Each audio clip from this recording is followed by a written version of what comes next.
स्वागत है आप सभी का होली एक्सप्लेन टीवी में। तो आज जिस मूवी को मैं एक्सप्लेन करने वाला हूँ उस मूवी का नाम है स्लिप टाइट। ये 2011 की आई हुई एक स्पेनिश साइको थ्रिलर मूवी है। और दोस्तों मैं ये बता दूं कि इस मूवी का रीमेक भी बना है साउथ कोरिया में। तो अब मूवी को स्टार्ट करते हैं। कहानी की स्टार्टिंग में हमें एक आलीशान बिल्डिंग दिखाई जाती है जहाँ पर एक केयर टेकर भी रहता था। उसका नाम सेजर था और यही इस मूवी का मेन विलन है। ये बंदा जो था वो थोड़ा साइको टाइप का था। ये मतलब कभी अपनी लाइफ में खुश नहीं रहता था और इसका एक ही मोटिव था कि जो भी इसके आसपास में खुश रहता उसकी खुशियों को दुख में बदल देना। और हैरान कर देने वाली बात ये थी, ये लोगों के सामने बड़ी शरीफ बनकर रहता था। लोगों को बिना पता चले उनके दिमाग को मैनिपुलेट करके उन्हें दुखी कर देता। और सीजर की माँ हॉस्पिटल में थी, वो उनसे मिलने रोज जाया करता था और उन्हें बताता था कि आज उसने कैसे लोगों को दुखी किया। उसकी माँ को पता था कि उनका बेटा एक साइकोपैथ है, इसलिए वो उसकी बात चुपचाप सुनते रहती थी क्योंकि वो बेचारी और कर भी क्या सकती थी। एक दिन उसी बिल्डिंग में रहने वाली एक लेडी सीजर के पास जाती है और उसे कहती है कि वो कहीं बाहर जा रही है तो क्या वो उसके पेट डॉग को खाना खिला सकता है। और वो ये कहकर उसे अपने घर की चाबियां दे देती है। और उस आंटी ने सीजर के लिए भी एक अच्छा सा फूड तैयार किया था as a thanks gift. Caesar मुस्कुराते हुए उनसे चाबी ले लेता है पर वो अंदर ही अंदर बहुत ज्यादा गुस्सा होता है। शाम के वक्त वो उस लेडी के घर जाता है और जानबूझकर वो अपना खाना जो उस लेडी ने सीजर के लिए बनाया था वो उसी के पेट डॉग को खिला देता है, जिसकी वजह से वो बेचारा डॉग बीमार हो जाता है। अगले दिन वो आंटी अपने डॉग को डॉक्टर के पास ले जाती है और आते वक्त सीजर उनसे मिलता है और उन्हें अपनी झूठी कहानी बताने लगता है कि जब उसका भी डॉग बीमार हुआ था तब कुछ दिन के बाद उसकी मौत हो गई थी। आंटी ये सब सुन के बहुत ज्यादा दुखी हो जाती है और रोने लगती है और सीजर यही चाहता था। वो अंदर ही अंदर बहुत ज्यादा खुश होता है। वो बड़े चालाकी से लोगों को दुखी कर देता और उन्हें पता भी नहीं चलता। और इसके बाद हमें एक कियारा नाम की एक लड़की दिखाई जाती है जो कि इसी बिल्डिंग में रहती थी। और वो जो सीजर है वो बहुत ही हरामी टाइप का बंदा है, मैं सच बता रहा हूँ। ये ना रात में चुपके से उस लड़की के घर जाता है। उसके आने से पहले वो बेड के नीचे छुप जाया करता। जब कियारा थकी हारी ऑफिस से आती और खाना खाकर सो जाती तब वो बंदा नींद में ही क्लोरोफॉर्म सुंघाकर बेहोश कर देता है और फिर उसके साथ गलत करने लगता है, यानी एक तरह से उसका रेप करता है। और आप कहोगे कि ये बंदा आखिर उसके रूम में आता कैसे था। ऑब्वियस सी बात है कि वो बंदा वहाँ का केयर टेकर था तो उसके पास हर रूम की एक डुप्लीकेट चाबी जरूर होगी, तो इसी वजह से वो किसी के भी रूम में आ जा सकता था। ये सारी चीजें सामने वाली रूम में रह रही एक बच्ची देख लेती है पर वो कियारा को बताने के बजाय वो सीजर को ब्लैकमेल करती है और उससे पैसे लिया करती। सीजर उसे बिना कुछ कहे उसे पैसे दे दिया करता। इन सब चीजों से अनजान हर रोज जब कियारा सुबह उठती तो उसकी बॉडी थकी रहती। बेचारी को पता ही नहीं था कि उसके साथ रात में क्या होता था। सीजर हर रोज कियारा के ऑफिस जाने से पहले उससे पूछता कि वो कैसी है, मतलब कि वो ठीक तो है ना। कियारा अपनी नेचर की वजह से सभी से हंसकर बात किया करती थी तो वो सीजर को भी हंसकर कहती है कि हाँ वो बिल्कुल ठीक है। सीजर ये बात सुनकर काफी गुस्सा होता था कि कैसे ये लड़की खुश रहती है। उसे तो रोना चाहिए था कि उसे नींद अच्छी तरीके से नहीं आती, लेकिन तब भी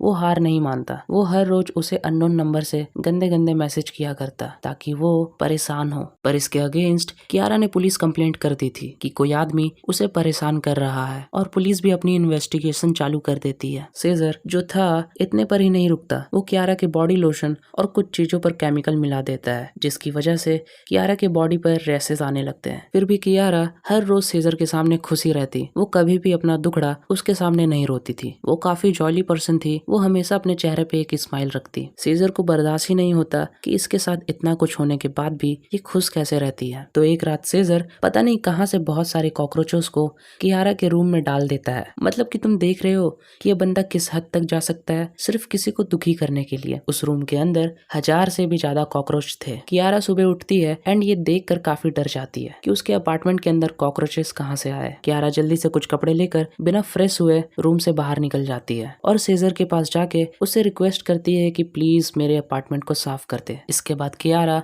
1-2 दिन के लिए अपने माँ के घर चली जाती है। दोस्तों इस दौरान मैसेज वाले कांड के लिए पुलिस भी वहां आ जाती है। पुलिस को यह पता चल गया था कि मैसेज इसी बिल्डिंग से आ रहे हैं, पर उन्हें ये नहीं पता था कि आखिर मैसेज करने वाला बंदा है कौन। सीजर को पता चल चुका था कि अब वो जल्दी पकड़ा जा सकता है, तो इसलिए वो बड़े चालाकी से अपना वो मैसेज वाला फोन एक इसी बिल्डिंग में साफ सफाई करने वाली आंटी के बेटे के पॉकेट में डाल देता है, जिसकी वजह से वो पुलिस उन दोनों बेचारों को पकड़कर ले जाती है। 2 दिन बीतने के बाद कियारा अपने अपार्टमेंट वापस आती है, लेकिन उसके साथ उसका बॉयफ्रेंड भी आता है और वो गलत आदमी, मेरा मतलब सीजर, उस दिन भी उसके बेड के नीचे छुपा हुआ था। और दोस्तों दोस्तों वो क्लोरोफॉर्म को बेड के साइड में ही छुपाया करता था और गलती से सीजर के ऊपर ही क्लोरोफॉर्म के कुछ बूंदे गिर जाती है जिसके कारण वो बेहोश होने लगता है। लेकिन जैसे तैसे वो बाथरूम में जाकर छुप जाता है। जब सुबह होती है तब सीजर वहाँ से भागने की कोशिश करता है पर कियारा का बॉयफ्रेंड उसे देख लेता है। कियारा का बॉयफ्रेंड उसे मारने के लिए आगे बढ़ता है पर सीजर बड़े चालाकी से बहाना मारता है कि जब वो कॉकरोचेस को साफ कर रहा था तब उसका बैग यहीं छूट गया था, वो बस उसे लेने आया है। तो इस पर कियारा भी उस पर ज्यादा शक नहीं करती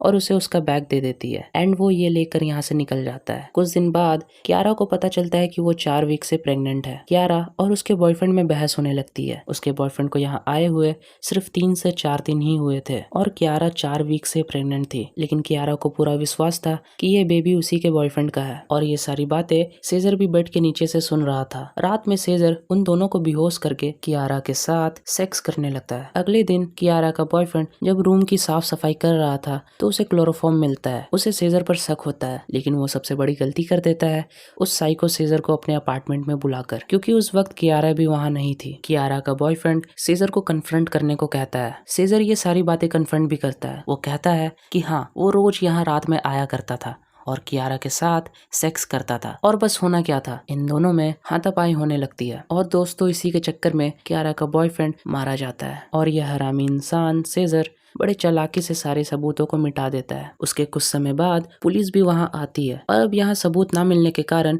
पुलिस भी नहीं पता लगा पाती कि आखिर किलर कौन है। उन्हें लगता है कि ये सुसाइड है पर वो सीजर के पास पूछताछ करने के लिए जाते हैं क्योंकि सीजर वहाँ का केयर टेकर था। उसके पास हर रूम की चाबी होती थी। सीजर बहुत स्मार्ट था। वो बड़े चालाकी से पुलिस वाले के दिमाग को मैनिपुलेट कर देता है। वो कहता है कि कियारा और उसके बॉयफ्रेंड में कुछ दिनों से किसी बात को लेकर बहस हो रही थी, तो हो सकता है कि शायद इसी वजह से उसने सुसाइड की हो। कियारा बेचारी पूरी तरीके से टूट चुकी थी। वो पागलों की तरह रो रही थी। लेकिन दोस्तों कियारा के बगल में रह रही उस बच्ची को सब कुछ पता था पर वो पुलिस को कुछ नहीं बताती क्योंकि सीजर ने उसे पहले ही धमका दिया था कि अगर उसने पुलिस को कुछ बताया तो वो उसके पेरेंट्स और उसे जान से मार देगा। कुछ दिन के बाद कियारा अपना अपार्टमेंट छोड़कर अपनी मॉम के साथ रहने लगती है। जाते वक्त कियारा बहुत दुखी थी और तभी दोस्तों अब जाकर सीजर को शांति मिलती है कियारा को ऐसा टूटा हुआ देखकर। कुछ साल के बाद कियारा अपने बच्चे के साथ बहुत खुश थी। सब कुछ ठीक होने के बाद दोस्तों यहाँ पर सीजर अपना कन्फेशन लेटर लिखता है। कियारा को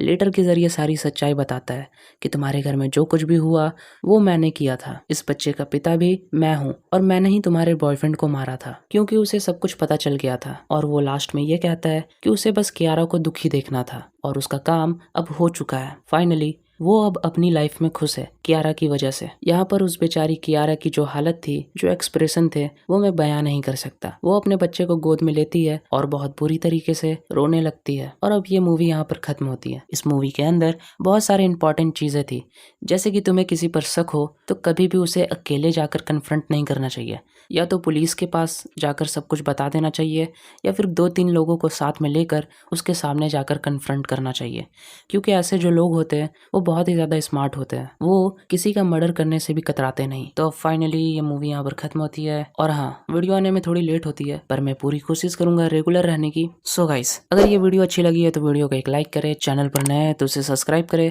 फिर मिलते हैं आपसे ऐसे ही और भी वीडियोस के साथ। तब तक के लिए बाय।